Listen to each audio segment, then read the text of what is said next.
back to Red Glasses Talks. We're starting a new series today on grumbling. And actually, we're going to move on to gratitude, but first of all, we got to talk about grumbling. Why do people grumble? One of the things I've noticed over the years, people who grumble don't get invited to many parties.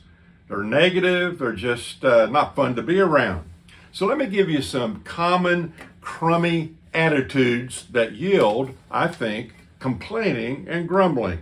Someone said that people project on the outside how they feel on the inside. Attitude is really about how a person is on the inside. So what are some of the crummy attitudes? I think one is not being able to admit that they're wrong. I find that difficult at times. And we all probably do, but that is not the best attitude, especially when we're wrong. Failing to forgive, holding grudges, petty jealousy, the disease of it's all about me. Somebody said when that's true, it always leads to the disease of us. A person who hogs credit for everything. Oh, I did that. Oh, I did. And it just, again, it shows that something on the inside is not right. So what are some of the causes of grumbling? I think there are a lot of them. I'm just going to mention one right now, and that is this. The main cause, I believe, of grumbling is that people don't like themselves. Down deep inside, people don't like themselves.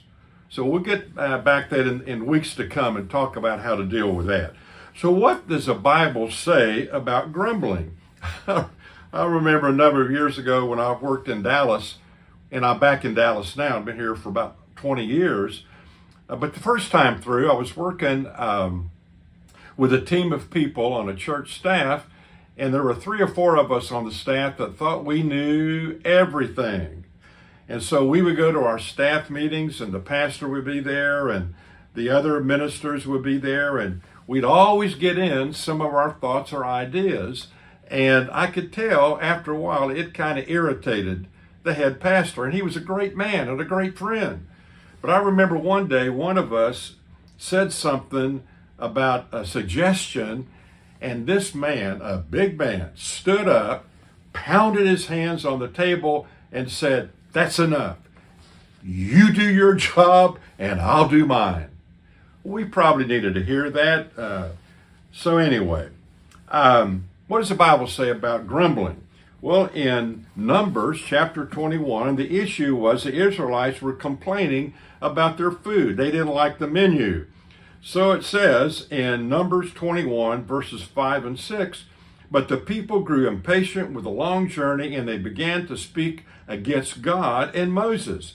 'Why have you brought us out of Egypt to die here in the wilderness?' They complained.